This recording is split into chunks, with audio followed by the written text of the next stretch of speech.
नाही, आपल्याला माहीतच असेल की काल प्रचंड मोठ्या प्रमाणावरती गिरणी कामगार हे राणीच्या बागेवरती जमा होणार होते. शासनाने त्यांना परवानगी नाकारून आझाद मैदानमध्ये आम्हाला सर्वांना तिकडे जमा करण्याचं काम करावं लागलं. आणि एक प्रचंड मोर्चा, तमाम राज्यातून आलेले गिरणी कामगार एक आस लावून सरकारला आवेदन देण्यासाठी आले होते. या गिरणी कामगारांच्या मोर्चामध्ये आदरणीय उद्धव ठाकरे साहेब, आदरणीय जयंत पाटीलजी, जितेंद्र आव्हाडजी, त्यानंतर शशिकांत शिंदे, माननीय भाई जगताप आणि अनेक माननीय आमदार ही सर्व मंडळी पण त्यांनी येऊन जाण्याचं काम केलं. अजय चौधरीजी असतील, मनोज जामसुतकरजी असतील, महेश सावंतजी असतील, ह्यांनीही जाहीर रीतीने पाठिंबा देण्याचं काम केलं. आणि आम्ही ही जी सर्व 15-16 ज्या संघटना आम्ही एकत्रित करण्याची भूमिका घेतली, त्यामागची भूमिका अशी होती की सरकारला MMRच्या नावाखाली आम्हाला मुंबई बाहेरच हकलवायचं आहे, अशीतली एक मानसिकता तयार करण्याचं काम काही निर्णयामुळे झाला होता आणि त्याचा विरोध आमचा या निमित्ताने होता. आणि आम्ही सांगितलं की ज्यांना घरं घ्यायची त्यांना आमचा विरोध नाही, पण मूलभूत संकल्पना मुंबई शहरामध्ये गिरणी कामगारांना घर, मुंबईच्या लागत असलेल्या जवळपास त्यांना मुंबईतल्या जर तिकडे जागा जर उपलब्ध नसेल तर त्या गिरणी कामगारांना घर, अशी ती मनस्थिती आणि मानसिकता ही आमची या निमित्ताने होती. आणि आज आम्ही सर्व संघटना एकत्रित मिळून घेऊन त्यांना आम्ही या गोष्टी सांगितल्या. तर एक तर असं होतं की शेडू आणि वांगीला तुम्ही घेतलं नाही तर तुमचा हक्कच जाईल, असं एक 2024मधला एक GR 17व्या कलमामध्ये होता. ह्याची देखील आम्ही तक्रार केली. गिरणीतल्या चाळीमध्ये राहणार आहेत त्यांचाही मुद्दा आम्ही या निमित्ताने व्यक्त केला. जे कोणमध्ये जे कामगारांना घरं दिली त्यांचाही देखील जे अवस्था आणि जी वस्तुस्थिती आणि त्यांना जे अधिकचा मेंटेनन्स टॅक्स लावला जातो त्याची चर्चा केली. आणि सर्वात महत्त्वाची गोष्ट, जे लोक वंचित होते, ज्यांना फॉर्म भरता आला नाही, या सर्व विषयावरती चर्चा झाली. माननीय उपमुख्यमंत्री, गृहनिर्माण मंत्री यांच्या नेतृत्वाखाली ती बैठक पार पाडण्यात आली.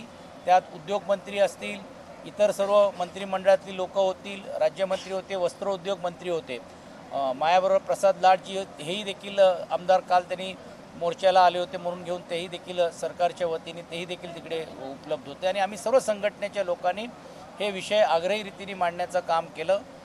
सरकारने याबाबतीत निश्चितपणे शेडू आणि वांगीमध्ये तुम्हाला जर घर उद्या नको असेल तर जे GRची जी जाचक अटी आहेत ते आम्ही तातडीने रद्द करतो म्हणून घेऊन निर्णय त्यांनी आज देण्याचं काम केलं आहे. आम्ही मुंबईमध्ये घरं कशी देऊ शकतो? मग NTCतली जागा आहेत, तुम्हाला खार जमीन आहेत त्याच्यावरती जागा तुम्ही करू शकता, ज्या धारावीच्या रिडेव्हलपमेंटमध्ये तुम्ही करू शकता, रमाबाई आंबेडकर नगरचा पुनर्विकास होतो तिकडे तुम्ही करू शकता. काहीतरी नवीन स्कीम आणून घेऊन तुम्ही मुंबईमध्ये जास्तीत जास्त लोकांना घरं देऊ शकता. हा युक्तिवाद पण आम्ही ज्यावेळी त्यांना केलं त्यावेळी त्यांनी तत्वता ही गोष्ट पण आमची मान्य केली. आणि अफोर्डेबल हाऊसिंगच्या नावाखाली स्कीम आणून SRAच्या अंतर्गत जे PAPची जी असतील त्याच्यात पण देखील गिरणी कामगारांना राखीव घरं ठेवण्याचं आश्वासन त्यांनी आम्हाला दिलेलं आहे.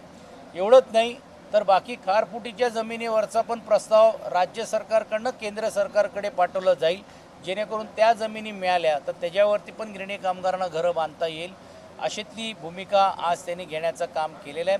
आणि त्याच्या व्यतिरिक्त पण समजा जर नसेल तर त्यांनी ही देखील भूमिका स्पष्ट केली की MMR रिजन, कारण मी युक्तिवाद असं केलं की MMR रिजनची पहिली हद्द जी होती ती पनवेलपर्यंत होती.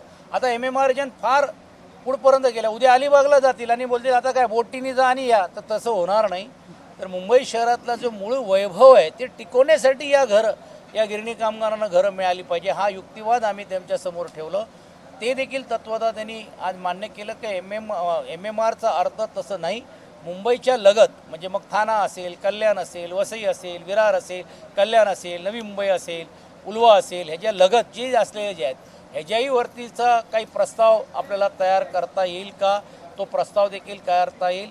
आणि ओपन इंटरेस्ट पण देखील जे कोण असे खाजगी विकासक असतील ते जर पुढे येत असतील त्यांना 50% गिरणी कामगारांना तुम्ही घरं द्या आणि 50% त्यांना FSI फ्री ऑफ FSI देता येईल का, असं देखील एक युक्तिवाद त्यांनी करण्याचं काम केलेलं आहे. आणि एक सकारात्मक चर्चा आज कालच्या आमच्या मोर्चाच्या माध्यमातून बोललो मी, ते मोर्चाच्या माध्यमातून आज त्यांनी देण्याचं काम केलेलं आहे. सकारात्मक आहे, आशादायक आहे, परंतु आशादायक असून पण कृतीतून ते व्हायला पाहिजे ही भूमिका ही आमची शासनाकडे राहणार आहेत आणि म्हणून आमचं हा आंदोलन काही संपलेलं नाही। शेवटच्या गिरणी कामगारांना घरं मिळेपर्यंत आम्ही आमची सर्व संघटना मिळून आम्ही सर्वजण प्रयत्नशील राहू, सरकारशी चर्चा करू, सरकारला मार्गदर्शन करण्याचं काम करू, सरकारला त्यातला जे युक्तिवाद करण्याचं काम करू आणि वेळ प्रसंगी नाही आला तर रस्त्यावर उतरून आंदोलन करण्याची पण देखील नाईलाजानी भूमिका आम्हाला घ्यावी लागेल। ती सरकार घेऊ देणार नाही अशातली अपेक्षा देखील आम्ही आज या निमित्ताने स्पष्ट व्यक्त केली। तर निश्चितपणे सकारात्मक आहेत, निश्चितपणे आशादायक आहेत, परंतु निव्वळ आश्वासनावरती निव्वळ आशावरती न राहता कृतीतून या ज्या गोष्टी पुढे जे आम्हाला अपेक्षित आहे ते देखील अपेक्षित आम्हाला राहायला पाहिजे। शेडू आणि वांगीमध्ये कोणाला घरं घ्यायची असेल तर आम्ही त्यांना बंधनकारक नाही, पण तुम्ही त्याचा अधिकारच जर संपवला असेल, त्याला जर त्याची इच्छा नसेल तिकडे घ्यायची आणि त्याला आशा असेल की मुंबईमध्ये आम्हाला घर मिळेल, मुंबईमध्ये सरकार काहीतरी करेल, त्यांनी नाही केलं तर उद्या भविष्यकाळामध्ये काहीतरी नवीन होऊन निर्णय काहीतरी होईल का, असं देखील जे आशावादी असलेल्या गिरणी कामगारांना पण देखील त्याच्यावरती सक्ती तुम्हाला आणता येणार नाही, ते देखील तत्वतः त्यांनी मान्य केलं आणि त्या GR रद्द केल्यामुळे पुढच्या काळामध्ये कुठचीही भीती जरी देखील म्हाडाने जर तुम्हाला जर केली तरी देखील तमाम गिरणी कामगारांना आमचं आव्हान आहे, घाबरून जाऊ नका, आम्ही सर्व संघटना म्हणून तुमच्या बरोबर आहोत। आम्ही ही पण मागणी केली की शेडू आणि वांगणीच्या बाजूला जिकडे 15 लाखाची घरं देतात तिकडे 10-10.5 लाखाला घरं मिळतात खाजगी याच्यामध्ये, मग हे एवढे का देत आहेत? मग एवढी सबसिडी हे कोणाच्या घशामध्ये घालण्याचं चाललेलं आहे? म्हणून ती सबसिडी पण देखील जी तुम्ही देताय त्याचा विचार करा आणि ती सबसिडी आम्हाला गिरणी कामगारांना कमीत कमीत घरं कसे मिळता येईल ह्याचाही वरती विचार करण्याचं काम केलं पाहिजे। तत्वतः ती भूमिका पण काही संघटनेने सांगितलं आणि म्हणून त्याच्याही बाबतीतलं उपमुख्यमंत्री आणि मंत्र्यांनी सांगितलं की ह्याच्यात म्हाडाने बसून त्यांच्या चर्चा त्याबद्दलची चर्चा करावी। एकंदरीत आज ही सर्व मंडळी गेल्या 2-4 महिन्यापासून जिल्ह्यामध्ये तालुक्यामध्ये जाऊन जो अन्यायकारक GR होता तो GR आज रद्द करण्यामध्ये आम्ही यशस्वी झालो। सरकारला हे पटवण्यामध्ये की NTCची जागा असेल, SRAची मध्ये असेल, नवीन योजनेच्या अंतर्गत पण तुम्हाला नवीन घरं बांधून गिरणी कामगारांना देता येईल, याही बाबतीतला युक्तिवाद केला, तेही तत्वतः त्यांनी मान्य केल्यामुळे सकारात्मक चर्चा झाली असं म्हणायला काय हरकत नाही आणि या सर्व संघटना एकत्रित झाल्या आणि एकजुटीचा विजय हे देखील आम्ही सांगितलं। तुम्ही बोलायच्या अगोदर बोललो कोण पनवेलचे पण जे वाढीव जे दर जे आहेत मेंटेनन्स ते पण तत्वतः त्यांनी रद्द करून 2 वर्ष मेंटेनन्स न माफ करण्याचा पण देखील निर्णय त्यांनी आज जाहीर केलेला आहे। तसं निवेदन उद्योगमंत्र्यांनी आमच्या यायच्या अगोदरच दिलेलं आहे, म्हणजे ती आता ते एवढ्या तत्परतेने त्यांनी तो निवेदन दिलेलं आहे। मी त्यांचाही व्यक्तिशः आभार मानीन की काल पण देखील त्यांनी मोर्चाला सामोरे जावं अशी आम्ही त्यांना विनंती केली होती। विधान परिषदमध्ये तो मुद्दा सभागृहाचा कामकाज थांबून मी आणि भाई जगताप आम्ही दोघांनी केली होती, तर ते देखील मान ठेवून ते आलेत आणि ते देखील आज ही बैठक घडवण्याचं काम झाल्यामुळे एक सकारात्मक चर्चा झाली असं म्हटलं तर काय हरकत नाही। पण सकारात्मक जरी झाली तरी देखील आम्ही ह्याच्यावरती वचक ठेवून राहू, आम्ही ह्याच्यावरती लक्ष ठेवून राहू की ते काय बोलतायत आणि काय करतायत यावरती बारकाईने आमच्या सर्व संघटनेचं लक्ष राहील। ABP माझा, उघडा डोळे बघा नीट।